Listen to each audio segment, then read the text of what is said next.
lebih buruk dan jahat daripada syaitan. Syaitan pernah berdoa, Allah ijabah doanya. Apalagi kita. Syaitan yang sudah namanya seburuk makhluk, yang sudah terancam masuk neraka, yang sudah berupaya untuk mengajak manusia masuk neraka, pernah berdoa. Tahu enggak doanya apa? Ketika dia menolak perintah Allah bersujud kepada Nabi Adam, Allah usir dia dari rahmannya, dan Allah Subhanahu wa ta'ala ancam dia masuk neraka. Apa permintaannya? Dia minta satu, kalau memang seperti ini, ya Allah, mohon panjangkan umur saya sampai hari kiamat. Satu-satunya makhluk yang umurnya panjang sampai hari kiamat itu syaitan. Masih hidup. Sampai akan datang satu saat, itu menjadi salah satu ciri hari kiamat. Di akhir zaman, sudah di ujung dunia, Allah kirimkan sebuah angin. Setiap manusia beriman mencium angin itu, dihirup angin itu, akan langsung mati. Yang hanya tersisa di muka bumi, yang tidak ada orang mengucapkan la ilaha illallah. Habis. Dan mereka sendiri yang nanti yang menjadi seburuk-buruk manusia di muka bumi, yang tidak ada sedikit pun beriman kepada Allah Subhanahu wa ta'ala. Dan mereka yang akan menghadapi proses kejadiannya hari kiamat, sampai mereka mati semua total, baru Allah Subhanahu wa ta'ala memerintahkan malaikat Israfil untuk meniup, dan kemudian keluar suara yang kencang, dan dihidupkan semua manusia kembali. Yang baik, yang buruk, yang salih, yang talih, yang beriman, yang tidak beriman, semua akan dihidupkan kembali sama-sama. Jadi syaitan diijabah doanya. Kira-kira mana yang lebih fantas diijabah doa, syaitan atau kita? Kita sujud karena Allah, ibadah karena Allah. Cukup di hati memiliki iman kepada Allah, itu sudah cukup menjadi bukti diijabah doa kita. Apalagi kalau disertai dengan berbuat kebaikan yang lain. Jangan ada yang membuat kita putus asa. Salat kita jarang, atau banyak kelambat salat, atau ketiduran salat. Yang namanya manusia, bertaubatlah. Taubat. Suka ketiduran salat subuh, insya-Allah ada satu saat taubat, insya-Allah bangun salat subuh. Jangan menjadikan dosa membuat kita putus asa dari segala hal. Semuanya berdosa, bahkan harus berdosa. Tak ada manusia yang tidak berdosa. Sampai Rasulullah SAW bersabda, bukan kata saya, tapi itu bersabda Rasulullah SAW, kullu ibnu Adam khata, semua keturunan Adam bersalah, berdosa. Wa khairul khatta'in at-tawwabun, tapi yang baik atau yang terbaik di antara yang bersalah, yang suka bertaubat. Siapa yang makhluk yang tidak berdosa? Tahu enggak? Malaikat. Malaikat satu-satunya makhluk yang tidak boleh berdosa. Tidak boleh berdosa, tidak boleh lupa, tidak boleh lelah, tidak boleh capek, dan ibadah seterus-terusnya sampai mati. Mengapa? Karena Allah menciptakan mereka seperti itu. Allah menciptakan malaikat dari cahaya. Tugasnya la ya'suna Allah ma amarahum wa yaf'aluna ma yu'marun. Sebagaimana Allah Subhanahu wa taala berfirman di surah At-Tahrim, sifat mereka, karakter malaikat adalah mereka tidak pernah berdosa dan bermaksiat terhadap perintah Allah Subhanahu wa taala, dan selalu mereka mengikuti dan melakukan melaksanakan perintahnya. Itu malaikat. Makanya tidak ada malaikat yang diajak bertaubat. Tapi kita manusia harus berdosa. Sebagaimana bersabda SAW, semua keturunan Adam bersalah, berdosa. Yang terbaik di antara mereka adalah yang suka bertaubat. Dosa sengaja, dosa tidak sengaja, dosa kecil, dosa tidak kecil, dosa tulisan. Sekarang karena kita bergaul dengan sosial media, pasti ada kata-kata. Ada dosa yang membawa perasaan, mengikuti perasaan. Cinta, ucapkan kata-kata melalui WhatsApp atau bersama teman. Melembar kata barangkali awalnya tidak sengaja membuat dia jatuh cinta. Besok lama-kelamaan menjadi pacaran. Ini kan awalnya dari dosa ucapan. Ketik namanya, ketik dosa. Diketik dosa itu ketik tik tik tik tik. Awalnya enak kan? Awalnya hanya ngobrol kan? Ngobrol biasa. Lama-kelamaan ada ucapan. Berapa ketikan kita yang bertahun-tahun atau berbulan-bulan, berapa banyak yang kita, berapa kata? Coba. Makanya bayangkan jamaah sekalian, karunia dari Allah. Kalau setiap kata yang kita tuliskan ini dosa dan maksiat, Allah hukum kita habis. Sudah habis kita. Berapa ucapan yang kita ucapkan? Apakah anda bisa jamin segala ucapanmu 100% bersih? Tidak bisa. Ada yang anda ucapkan tanpa sengaja membuat orang lain tersinggung, itu dosa. Membuat orang lain sakit hati, apalagi kalau sengaja. Makanya kenapa kita disuruh banyak istighfar? Karena dosa-dosa yang kita lakukan, tanpa kita sadari, mudah-mudahan diampuni Allah Subhanahu wa taala. Makanya salah satu karunia kata Rasulullah SAW, wassalatu ila salat mukaffirat. Salat dengan salat selanjutnya di antaranya adalah terhapus dosa-dosanya. Dari hari Jumat ke Jumat berikutnya terhapus di antaranya dosa-dosa kita. Dari Ramadan sampai Ramadan yang akan datang terhapus dosa-dosanya di antaranya. Dan ini kan karunia dari Allah. Kalau bukan karunia ampunan dosa-dosa itu, antara salat, antara azan dan iqamah, antara Ramadan sama Ramadan, antara Jumat sama Jumat, aduh, dosa kita bakal banyak sekali. Makanya ada seorang curhat kepada Imam Al-Hasan Al-Basri rahimahullah, aku dulu suka tahajud, tiba-tiba malas tahajud. Apa jawab beliau? Terikat dirimu dengan dosa. Yang membuat kamu berat bangun tahajud dosamu, bukan malas. Ada orang, kok kenapa malas? Bukan malas, tapi ada dosa yang kita lakukan. Barangkali belakangan kita sering membuat hati ibu kita sakit. Ibu mengharapkan sesuatu, tapi kita malah menolak, membuat dia tersinggung.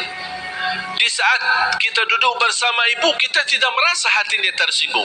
Kita pergi tidur malam hari, kok dah bangun tahajud. Oh, ternyata dosa kesinggungan hati ibu membuat kita terikat, tidak bisa bangun tahajud.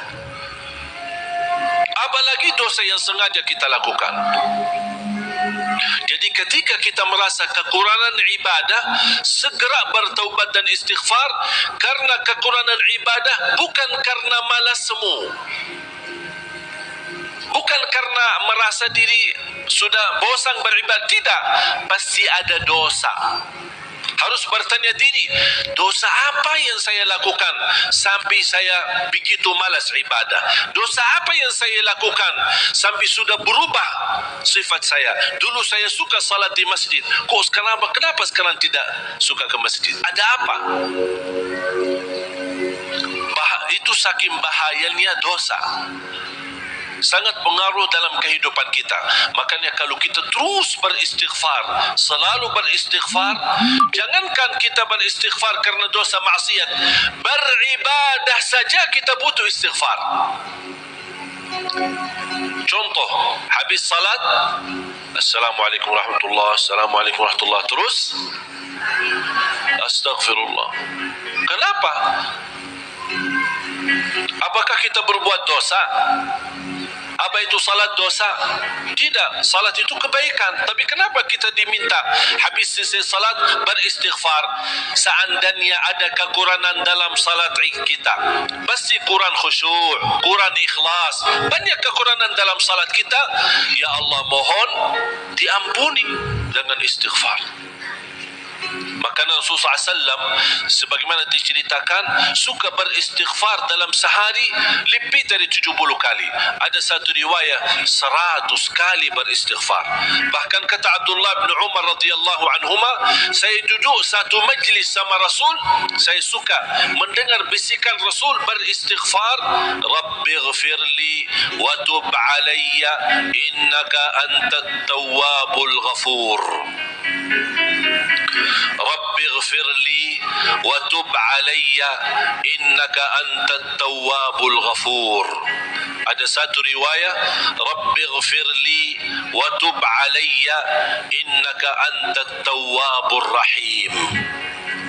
Dalam satu duduk, sekali duduk 100 kali, kata Abdullah bin Umar, saya mendengar bisikan Rasulullah SAW beristighfar seperti itu.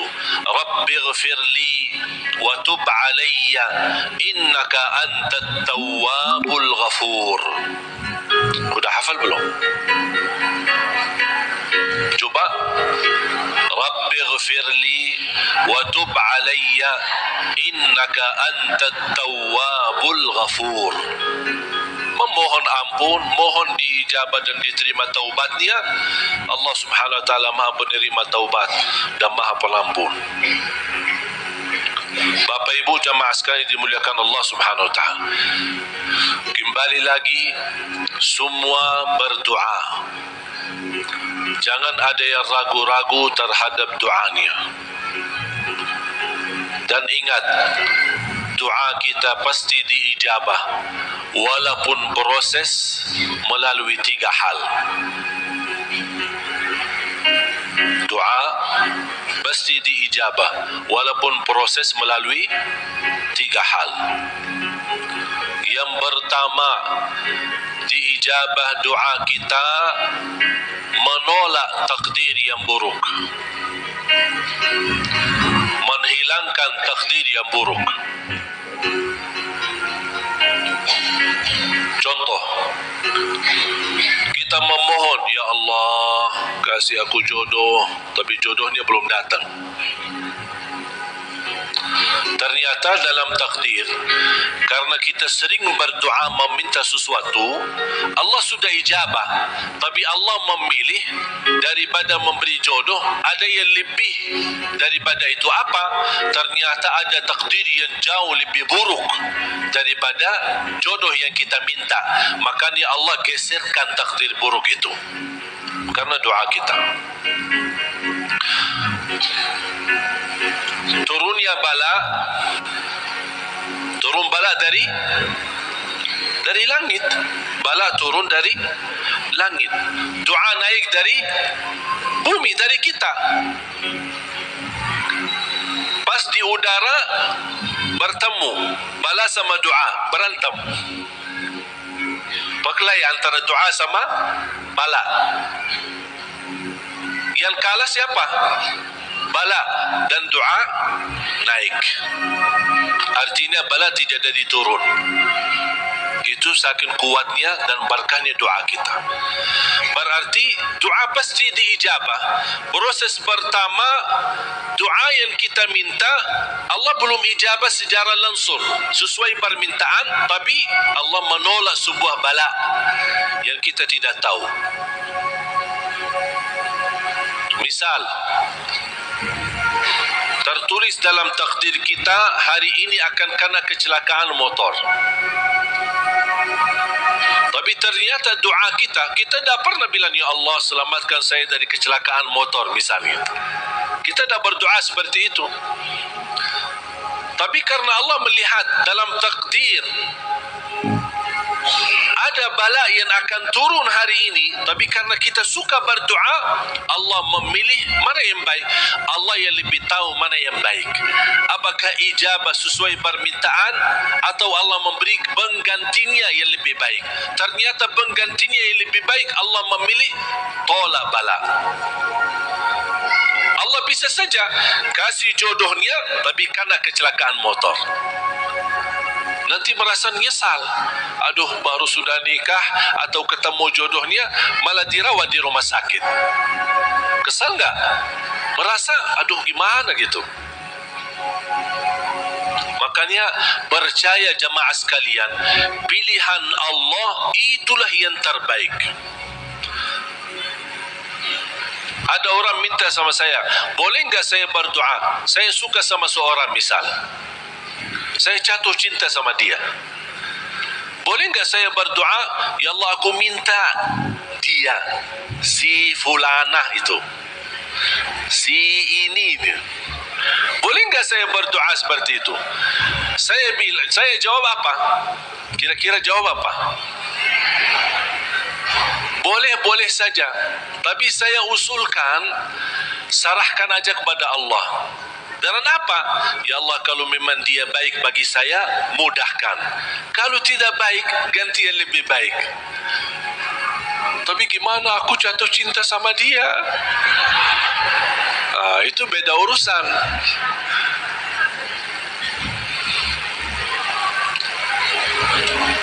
Nanti ada satu cerita, insya Allah indah, bisa menambah wawasan buat kita. Yang kedua, diijabah doa kita dan diberi oleh Allah Subhanahu wa taala sesuai permintaan. Apakah saat ini atau besok atau bisa lama? Tapi kita percaya pilihan Allah itulah yang terbaik.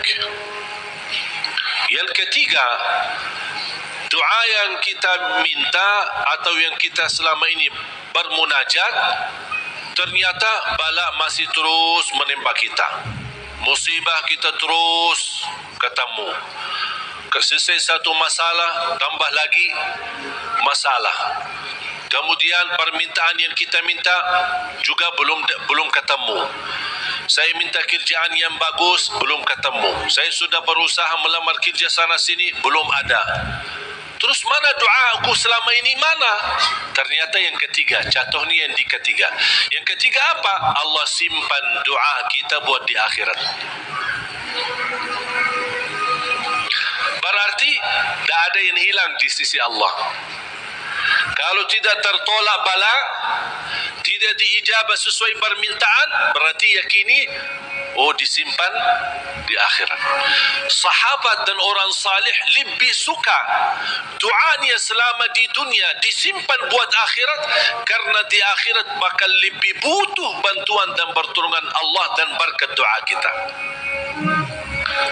Faham? Walaupun sifat manusia ingin melihat secara langsung, minta, ya Allah minta rumah, ada rumah, minta ini, ada ini. Mohon maaf Bapak Ibu, kalau Allah ijabah atau berikan sesuai permintaan kita, nanti kita berhenti berdoa. Apapun yang kita minta, ya Allah aku minta mobil, dapat mobil. Minta kerjaan, dapat kerjaan. Minta jodoh, dapat jodoh. Minta rumah, dapat rumah. Mau haji, dapat haji. Terus segala yang kita minta dapat. Habis, dah ada minta lagi. Terus berdoa enggak? Dah ada berdoa. Tapi kalau Allah belum kasih, kita doa lagi enggak? Doa, minta lagi.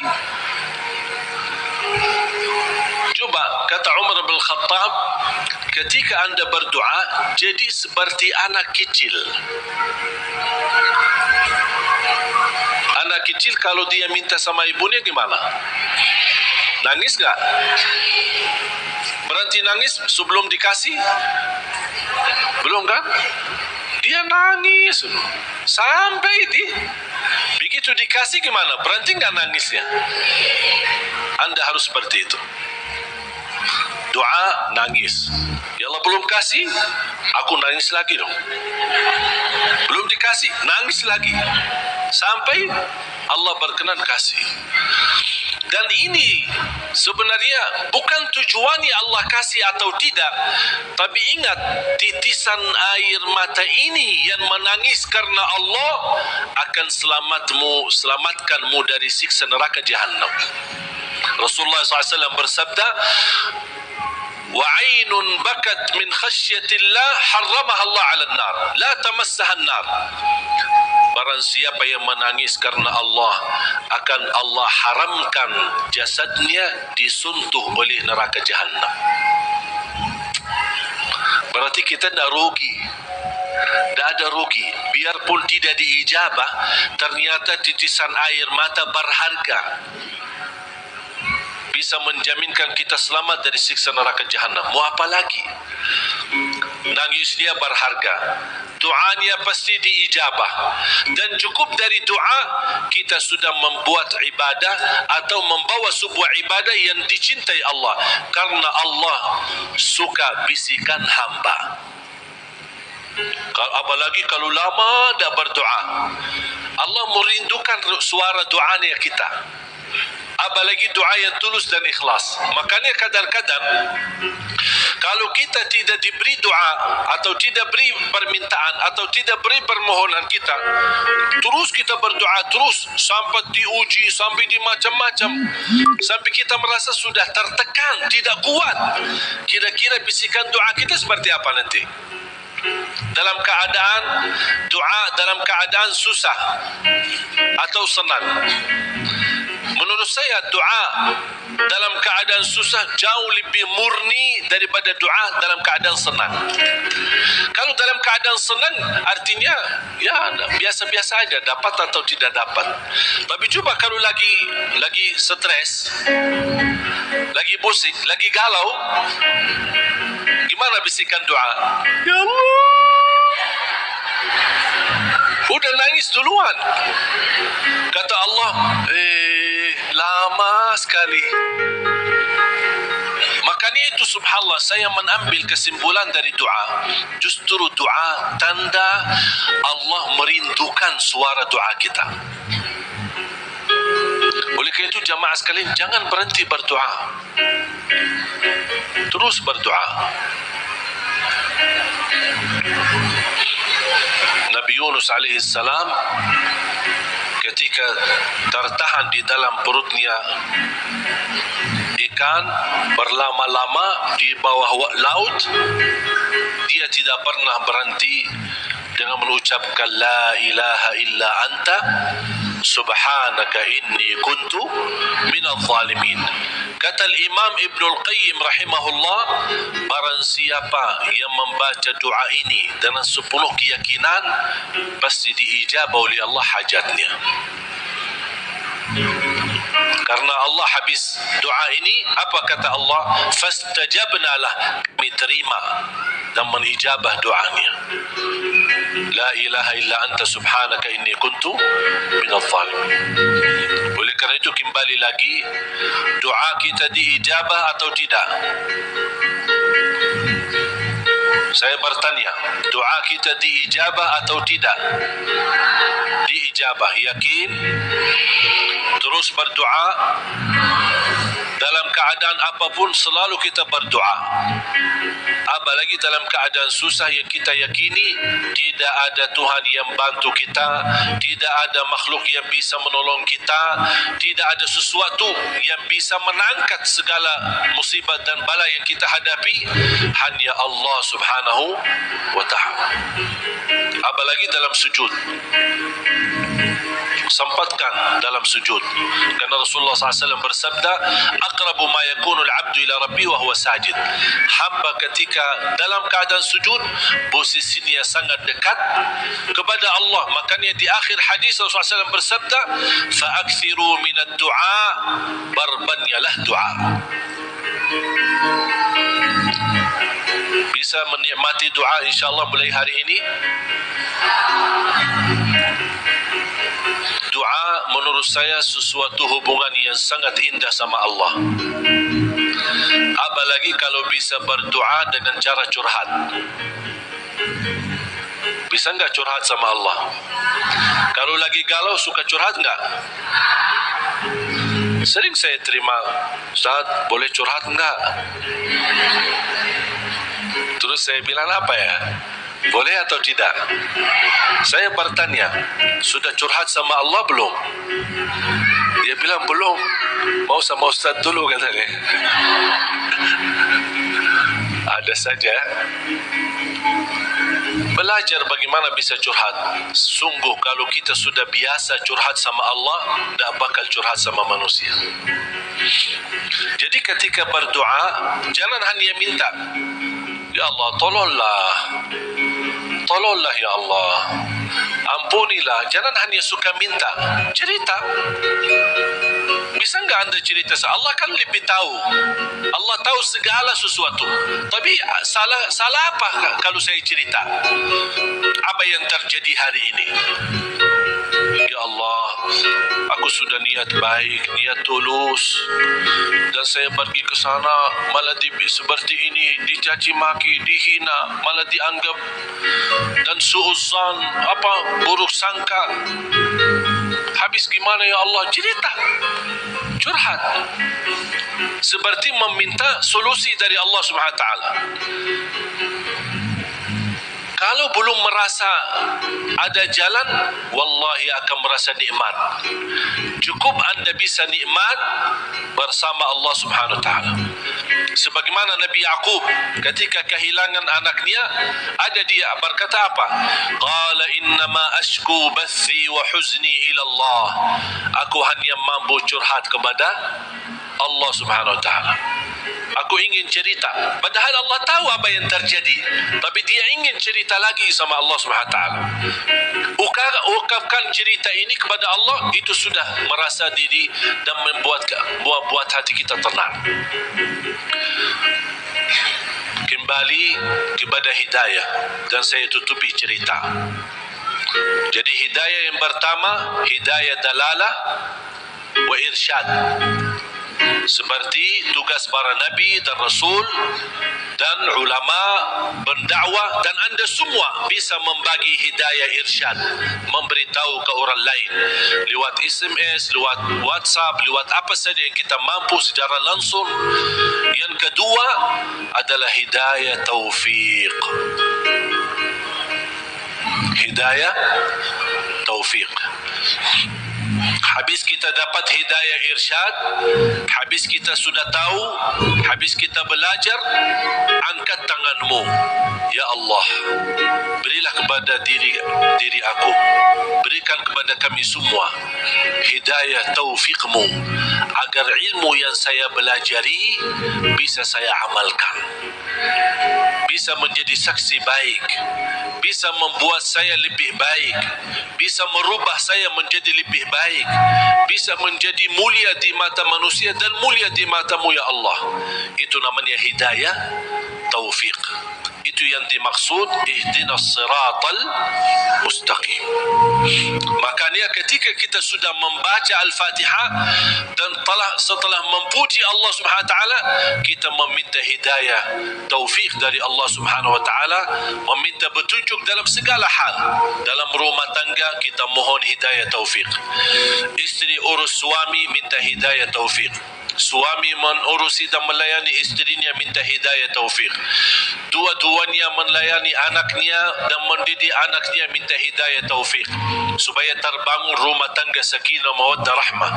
Ketika kita bekerja, minta hidayah taufik, supaya kerja ini benar-benar merubah ibadah dan juga penghasilannya menjadi halal dan jauh dari syubhat, apalagi yang haram. Kita meminta hidayah taufik dalam segala kehidupan kita, langkah-langkah menuju masjid, mencari nafkah, mencari rizki, semua dalam kehidupan kehidupan kita selalu disertai dengan hidayah taufik. Kalau hidayah taufik, berarti Allah telah memimpin kita untuk memberi yang terbaik. Kalau Allah memimpin kita memberi yang terbaik, berarti Allah sudah berkenan menerima amalan yang sudah kita berikan kepada Allah Subhanahu wa taala. Bapak Ibu, saya tutupi satu cerita. Ada seorang bekerja cukup, penghasilannya pas-pasan, kerjaannya sederhana di sebuah pabrik. Dia jatuh cinta sama seorang wanita, tapi dia merasa diri belum memiliki kemampuan untuk bisa melamar dia. Dia hanya berdoa kepada Allah Subhanahu wa taala bagaimana supaya bisa mendapatkan kerjaan yang lebih baik, kerjaan yang lebih besar, supaya penghasilannya banyak dan bisa membawa dia atau menikahi dia. Sudah berdoa, sudah memohon berlama-lama, tapi dia tidak sabar untuk menanti-nanti bertemu dengan jodohnya. Dan dia tidak menyerahkan kepada pilihan Allah mana yang terbaik.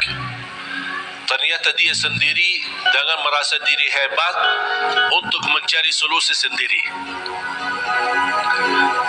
Dia membaca sebuah iklan penawaran kerja di tempat yang baik, yang bagus, gajinya lebih besar. Dia membuat surat memundurkan diri dari tempat kerjaan untuk melamar kerjaan yang baru. Dan semua perjuangan ini ujung-ujungnya harapannya untuk bertemu dengan jodohnya supaya jangan sampai kehilangan yang dia cintai.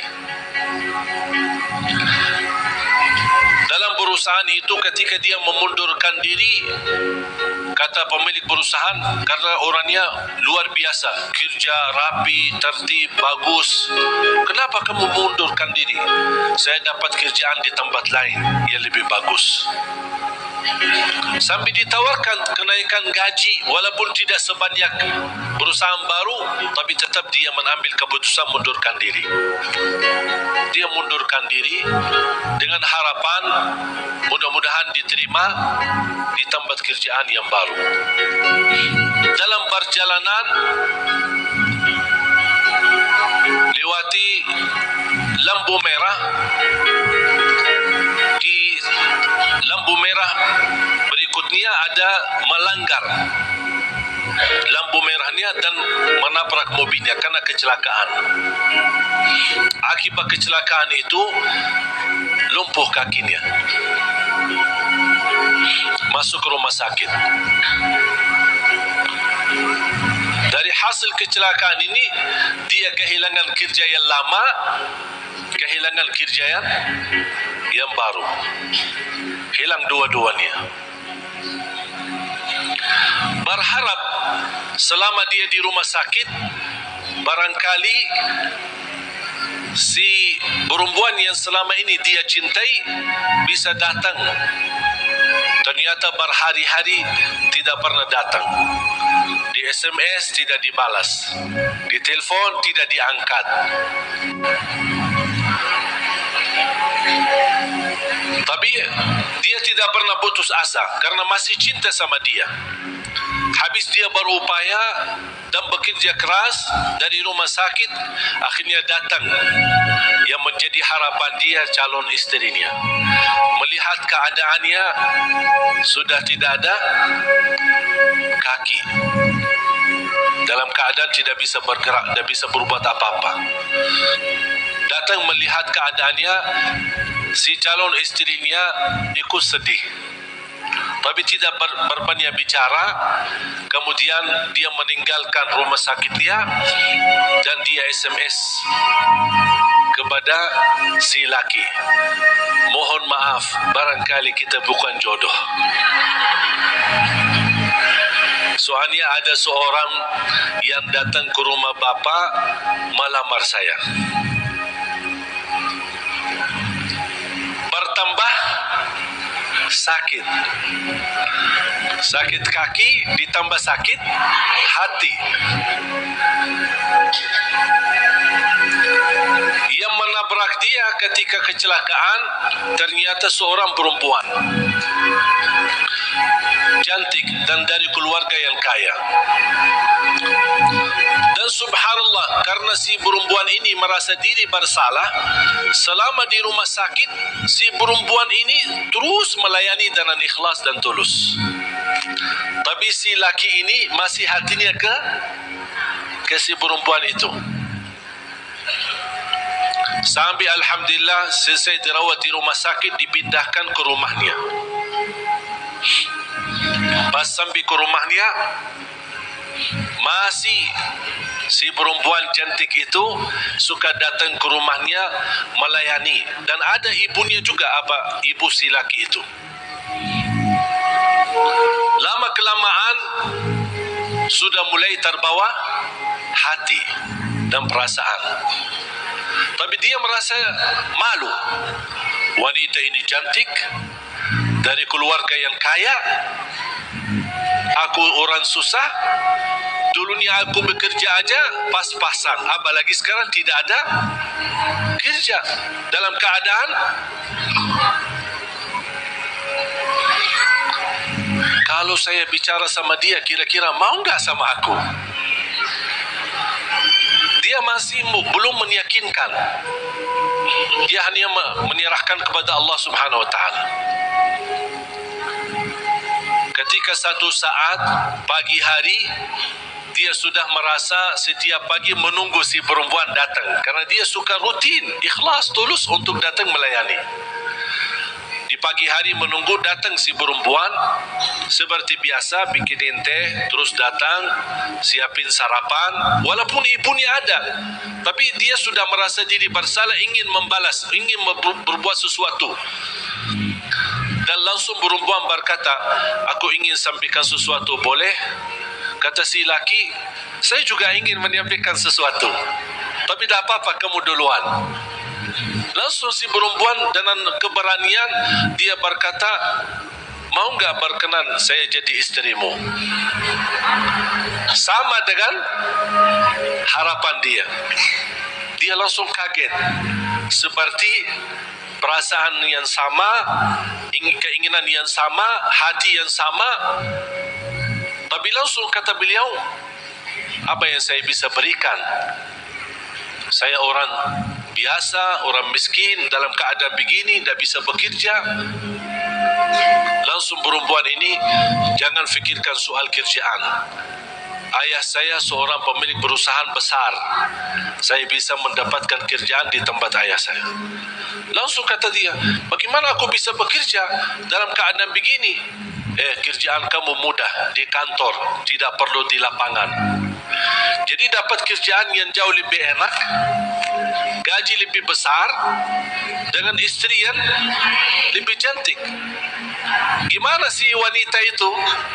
Si perempuan itu yang melamar dia sudah nikah, ternyata hasil nikahnya tidak bertahan lama, cerai.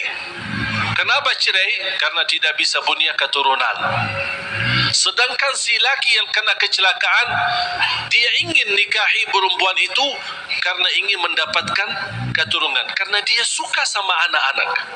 Allah tahu kesukaan dia tidak akan dapat dengan perempuan ini, makanya Allah memilih dia dapat perempuan yang jauh lebih cantik, lebih kaya, bahkan terjamin mendapatkan keturunan. Walaupun kecelakaan.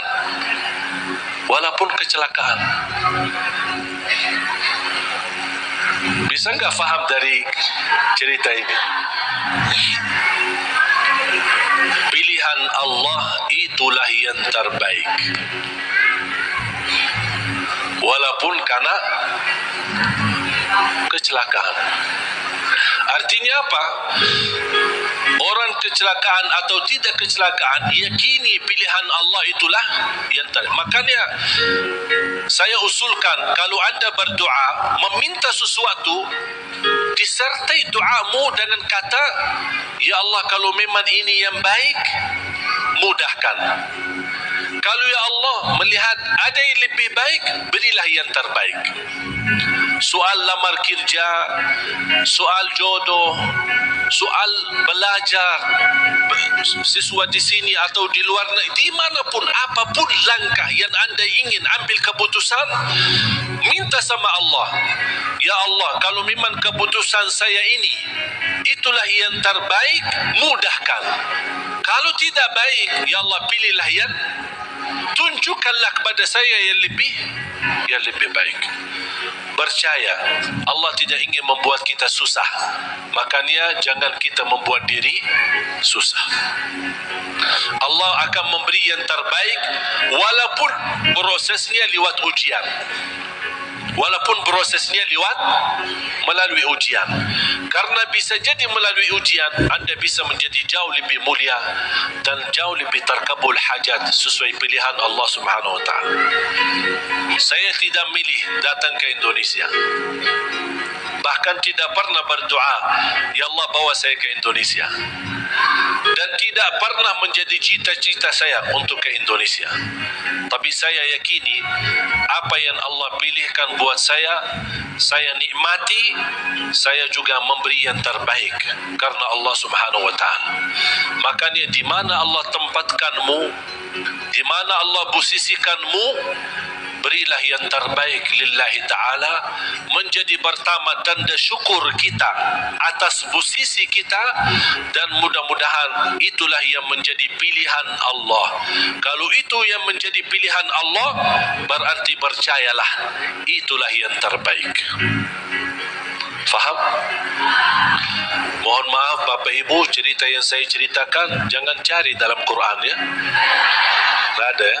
Ini buatan saya. Saya buat cerita hanya ingin memberikan gambaran. Dari kesimpulan ayat dan hadis, memang ternyata pilihan Allah yang terbaik. Walaupun proses lewat ujian. Mungkin pernah dulu saya menceritakan cerita gigitan anjing. Ingat tak? Masih ingat tak? Lupa ya? Hah? Mau tak cerita? Boleh satu? Hah? Boleh tak? Ada seorang berdoa, ya Allah, aku mohon jodoh yang salihah, yang cantik, yang kaya. Itu doanya. Minta yang salihah, cantik, kaya lagi. Karena dia orang miskin. Dapat miskin ya tambah susah lagi. Tak ada doa yang lain. Tak pernah berdoa, ya Allah ampunilah saya, ya Allah rahmatilah. Itu aja doanya. Bismillahirrahmanirrahim. Ya Allah, jodoh yang baik, yang salihah, yang cantik, yang kaya. Dapat sedikit rezeki, pergi haji. Selama dia tawaf, ya Allah, jodoh yang salihah, yang cantik, yang kaya. Safa Marwah, ya Allah, jodoh yang salihah, yang cantik, yang kaya. Itu aja doanya. Fokusnya luar biasa. Pas pulang kembali ke tanah air dalam keadaan sedang memimpikan dan membayangkan bagaimana ketemu jodohnya. Pas di kampung malam hari dia melewati jalan, dikejar anjing. Dan anjing sifatnya kalau kita lari dikejar sampai digigit kakinya. Datang ambulan, dibawa ke rumah sakit. Pas dalam perjalanan dia merasa nyesal. Ya Allah, selama ini minta jodoh yang salihah, yang cantik, yang kaya. Masa dikirimkan anjing? Merasa tidak terima gitu. Jadi aku selama ini minta ini kok dikirimin anjing. Artinya ujian. Dia tidak mau, merasa diri tidak terima. Pas sampai ke rumah sakit, dirawat sama seorang dokter yang salihah, yang cantik, yang kaya. Jadi jodohnya.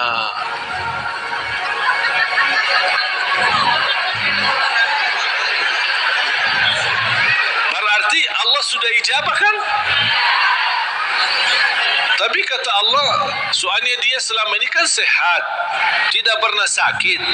Allah kirimkan anjing, gigit dia supaya sakit. Dan ketemu jodohnya di rumah, sakit. Alhamdulillah. Ya insyaAllah mudah-mudahan digigit.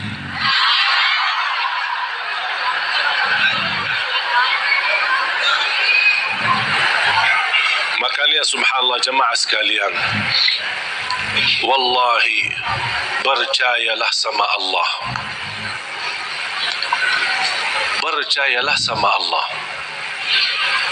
Termasuk apa yang terjadi di Palestina, percayalah sama Allah. Allah tidak suka umat Islam ditindas. Allah tidak suka umat Islam dalam keadaan dihina, diusir, dibunuh. Kezaliman yang terjadi di Rohingya, di Palestina dan di mana-mana terhadap umat Islam, Allah tidak suka itu. Cuman pasti ada sesuatu yang Allah ingin tunjukkan, yang menjadi pilihan. Barangkali melalui ujian ini Allah ingin mewujudkan manusia yang kuat menghadapi segala tantangan.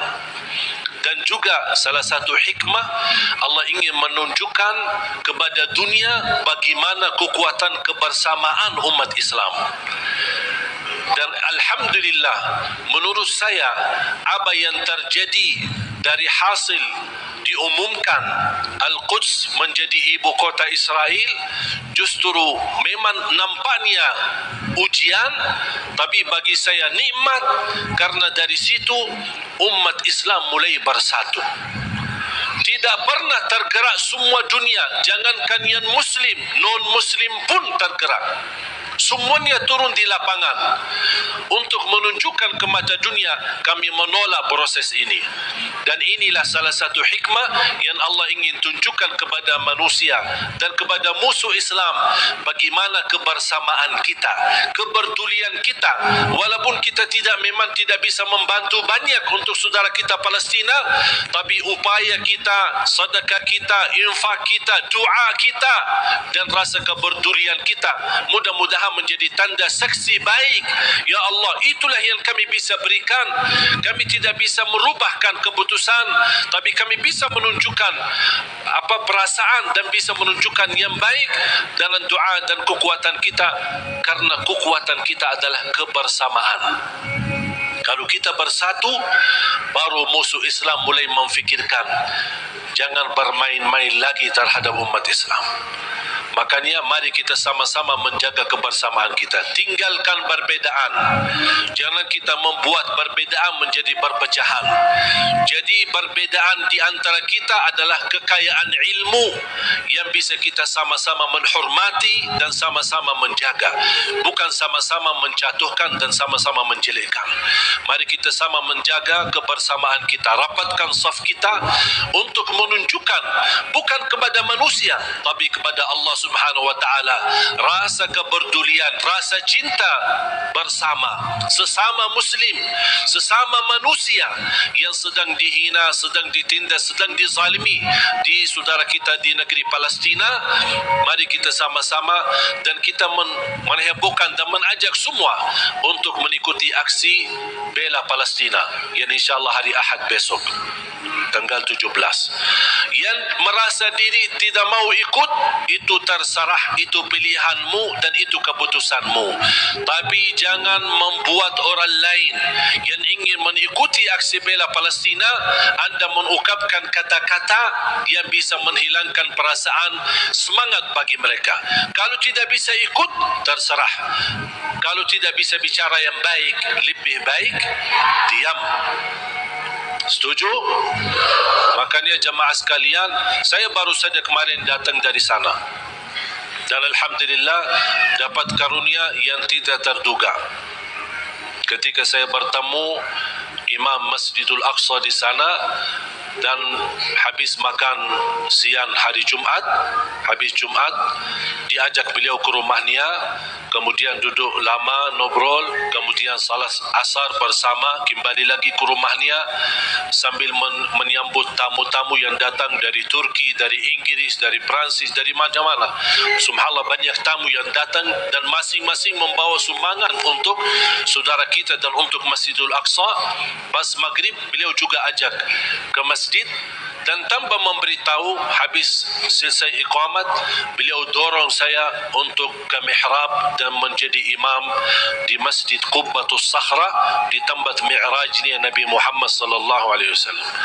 Saya jujur saja tidak bisa terbayang bagaimana karunia dari Allah Subhanahu wa taala bisa menjadi imam umat Islam di tanah suci Palestina, di area Masjidul Aqsa dan Qubbatus Sakhra. Makanya subhanallah, apa yang saya nikmati dan alami di sana luar biasa. Memang saudara kita berjuangannya bukan main. Saya melihat anak-anak kecil, bahkan warga Palestina, Masya Allah luar biasa. Dari jam 3 sudah mereka berdiri di depan pintu-pintu Masjidul Aqsa, yang sebelum masuk ke area masjid kan ada halaman besar kayak bagar, dan bagar itu ada pintu-pintu. Memang sayang sekali pintu-pintu yang dibagar itu dikuasai oleh orang Yahudi Israel, dan senjata, di bawah mereka senjata menjaga, dan kita menunggu dari jam 3 sampai jam 4 baru dibuka pintu, baru kita bisa masuk untuk salat tahajud. Subhanallah, bisa saya melihat orang-orang Palestina, kalau saya hanya sebagai berkunjung ke sana 2 hari, 3 hari, paling lama 1 minggu, kemudian kembali lagi. Saya bayangkan orang-orang tua-tua, pemuda-pemuda, wanita yang warga sana, yang memang tinggal dekat sana setiap hari bertahun-tahun, yang sudah proses melalui lebih dari 70 tahun dalam keadaan seperti ini, tapi subhanallah mereka masih sabar, tidak ada yang mundur, tapi masih terus bisa datang duluan dari jam 3 dengan harapan dibuka pintu, walaupun mereka tahu dibuka pintu sebelum subuh 1 jam, tidak boleh lebih sebelumnya, tapi subhanallah tetap mereka dengan segala harapan sama Allah Subhanahu wa taala. Inilah yang menurut saya melihat perjuangan ini membuat saya semangat. Saya hanya 1 hari 2 hari aja sudah merasa kesal sama orang Yahudi yang menjaga. Bagaimana mereka yang 60 tahun, bagaimana kesabaran dan perjuangan mereka. Makanya jemaah sekalian, Allah punya hikmah. Apa yang terjadi di negeri Palestina, Allah ingin mewujudkan generasi-generasi yang insya Allah kuat imannya, kuat menghadapi tantangannya, dan inilah mereka yang akan diwujudkan oleh Allah, yang akan mampu membebaskan dan memerdekakan insya Allah negara Palestina. Sebagaimana Indonesia berhasil merdeka, kita insya Allah juga mendoakan insya Allah ada satu saat kita semua bergembira dengan kemerdekaan negeri Palestina dan kemerdekaan Masjidul Aqsa, dan yakini itu yang akan terjadi. Ini bukan kata saya, tapi kata Rasulullah SAW. Sebagaimana Masjidul Aqsa diambil oleh mereka, akan Masjidul Aqsa kembali di tangan umat Islam. Walaupun memang prosesnya cukup lama, dan kita berharap sama Allah, tanpa kita putus asa, kapan tiba saatnya Allah akan memberi yang terbaik untuk umat Islam. Amin ya rabbal alamin. Mari kita sama-sama berdoa. Dan jangan lupa, ketika ada kesempatan untuk kita membantu saudara kita lewat aksi hari Minggu besok, aksi bela Palestina, lewat doa kita, lewat sedekah kita, dan insyaAllah mudah-mudahan di bulan Januari saya berusaha bisa kembali ke sana, mudah-mudahan bisa berjalan lancar. Doakan, mudah-mudahan insyaAllah apa yang kita harapkan untuk saudara kita mudah-mudahan dikabul oleh Allah Subhanahu wa ta'ala. Bismillahirrahmanirrahim. Alhamdulillahi rabbil alamin. Ya Rabbi lakal hamdu kama yanbaghi li jalali wajhikal karim wa li azimi sultanik. Allahumma salli ala Muhammad wa ala ali Muhammad. Ya Allah ya Arhamar Rahimin, Ya Arhamar Rahimin, Ya Arhamar Rahimin, rahmatilah kami semua ya Rabbal Alamin. Kami hamba yang lemah, yang masih banyak dosa dan maksiat, banyak kesalahan terhadap diri kami, kesalahan terhadap orang tua kami, kesalahan terhadap saudara kami. Ya Allah, kami sangat membutuhkan rahmat-Mu, karena rahmat-Mu akan mampu memimpin kami dalam kehidupan kami sampai akhir hayat. Rahmatilah kami semua, hidupkanlah kami dalam keadaan iman, wafatkanlah kami dalam keadaan Islam.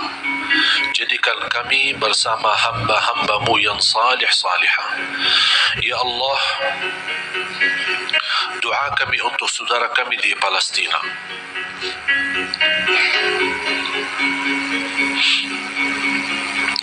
Betapa berat ujian yang dihadapi oleh mereka. Masjidul Aqsa, tempatnya Isra dan Mi'raj Nabi Muhammad sallallahu alaihi wasallam, sedang menghadapi ujian. Ya Allah, dengan kepedulian kami terhadap saudara kami di Palestina, mudah-mudahan momen ini menjadi salah satu sebab menyatukan umat Islam ya Rabbal Alamin. Sebagaimana kami mampu merapatkan saf kami di dalam masjid, kuatkanlah kami ya Allah agar mampu merapatkan saf-saf kami di luar masjid. Birahmatika ya Arhamar Rahimin. Tolonglah saudara kami, lindunilah Masjidul Aqsa dan Qubbatus Sakhra. Lindunilah ya Allah tempat tanah suci ya Rabbal Alamin dari segala keburukan, dari segala bala ya Arhamar Rahimin. Ya Allah, ampunilah dosa kami, kesalahan kami, tutupi aib-aib kami, maafkan kekurangan kami. Aku mohon ya Allah untuk semua yang hadir, selepas majlis ini masing-masing pulang sudah diampuni segala dosanya.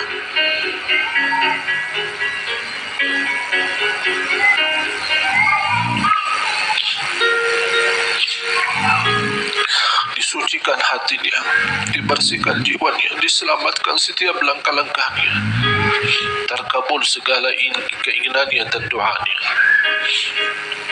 Ya Allah, di antara kami yang sakit, sembuhkan penyakitnya, sehatkan badannya. Di antara kami yang belum mampu meninggalkan dosa dan maksiatnya karena hawa nafsunya, ya Allah, kuatkan hatinya, sempurnakan imannya agar mampu meninggalkan dosa dan maksiatnya dan terima taubatnya dzal jalal wal ikram. Ya Allah, berikan kepada kami kemampuan istiqamah sampai akhir hayat, istiqamah Islam iman sampai akhir hayat, istiqamah beribadah sampai akhir hayat. Akhiri hayat kami dengan husnul khatimah, husnul khatimah, husnul khatimah ya Allah.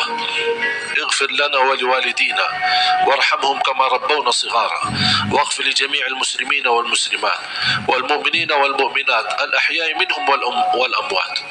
Tolonglah saudara kami ya Allah di negara Rohingya, di Yaman, di Irak, di Libya, di Syria. Ya Allah, tolonglah saudara kami, angkat segala bala dan musibah. Berikan kemenangan ya Allah ya dzal jalal wal ikram terhadap orang-orang yang zalim ya dzal jalal wal ikram. Angkatlah kezaliman terhadap umat Islam ya Allah. Jauhkanlah kami dari segala macam kezaliman ya Rabbal Alamin. Lindunilah kami ya Allah dari segala keburukan, dari segala bahaya ya Arhamar Rahimin. Rabbana taqabbal minna innaka antas samiul alim wa tub alaina innaka antat tawwabur rahim. Ya Allah, atas izinmu kami sama-sama berkumpul di masjid ini. Ya Allah, berilah kepada kami kemuliaan, sama-sama jumpa kembali di dalam surga-Mu ya Allah.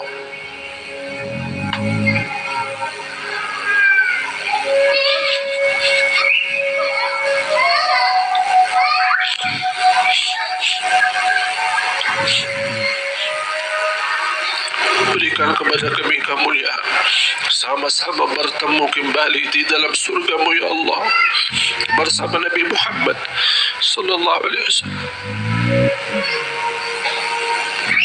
ربنا آتنا في الدنيا حسنة وفي الآخرة حسنة وقنا عذاب النار.